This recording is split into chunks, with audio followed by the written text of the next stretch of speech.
اور واو کا معنی کیا ہے؟ اور. تو اب بس یہ یاد ہو گیا قرآن پاک میں جہاں جہاں واو آئے گا اس کا معنی اور ہے. بات ختم ہو گئی. ہاں ایک بات ہے، واو کی قسمیں ہیں، واو کی قسمیں ہیں، وہ بھی گرامر کا حصہ ہے. واو قسمیہ بھی ہے، واو عاطفہ بھی ہے، اور یہ واو اس کا معنی اور ہے. تو یہ جو چیز ہے یہاں پر یہ واو عاطفہ ہے یا کون سی قسم ہے، یہ بھی گرامر کا حصہ ہے. یہاں اس کی بھی ڈیٹیل نہیں، بس آپ نے یہاں یہ یاد کرنا ہے واو. اگر کوئی وہ اور دوسرا واو آئے گا تو اس کے بارے میں ڈیٹیل سے میں بتا دوں گا، ٹھیک ہے.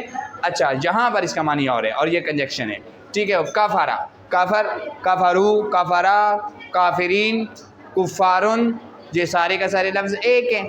اب کون کب فاعل ہے، کون مفعول ہے، کون فعل ہے، کون اضافت پہ ہے، صرف اس کو آپ نے ملحوظ خاطر رکھنا ہے. باقی تو میرا بیٹا کافارا، کافارو، کفارن، کافرین، یہ سارے کے سارے ایک ہی لفظ کے فاعل، مفعول اور اضافی لفظ ہیں.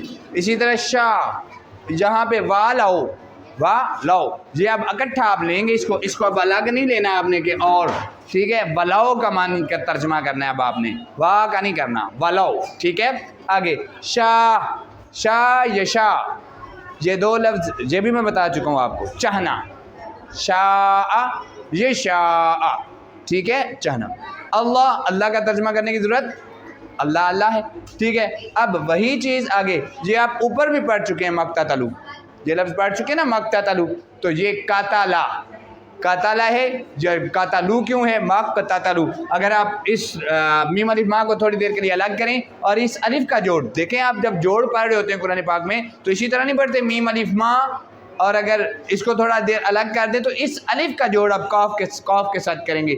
الف زبر قاف، اق، اق تا تا، لو کو آپ لا کر دیں، اق تا تا لا. اب اق کو بھی چھوڑ دیں، اق کے اوپر جو الف کے اوپر جو زبر ہے اس کو بھی آپ کاف کے اوپر لے آئیں تو یہ بن گیا قاتالو.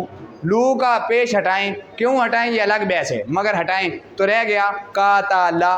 تو یہ لفظ قتل سے ہے، قاتل، تو یہ میرا بیٹا قتلو، مقتتلو، یہ قتل ہے. اب رہا یہ فاعل ہے، مفعول ہے، یہ آپ لوگوں کی اضافت پہ اس وقت ہے، تو یہ آپ اس پہ اوپر آپ نے جانا ہی نہیں. آگے پھر واو، واو اس کا ترجمہ آپ نے اسی واو کا کرنا ہے جو پہلے میں بتا چکا، اللہ، اللہ. یا فعل، یا فعلو، فعل، مفعل، یہ جو ہے یہ آپ کی گردانے ہیں، ان گردانوں میں جائیں گے آپ لوگ تو اس چیز کو سمجھ لیں گے. مگر یہ فعل ہے، کیا ہے، فعل، کرنا. فعل کا معنی کیا ہوتا ہے، کرنا.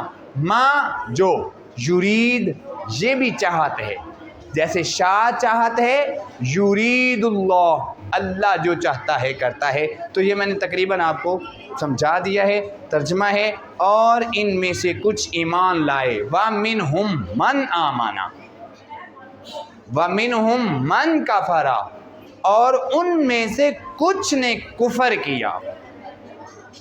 آگے وَلَوْ شَاءَ اللَّهُ، اور اگر اللہ چاہتا تو، مقتتلوا، وہ نہ لڑتے، ولیکن اللہ، لیکن، اور لیکن، یفعل، کرتا ہے، ما یرید، جو چاہتا ہے، اللہ جو چاہتا ہے وہ کرتا ہے.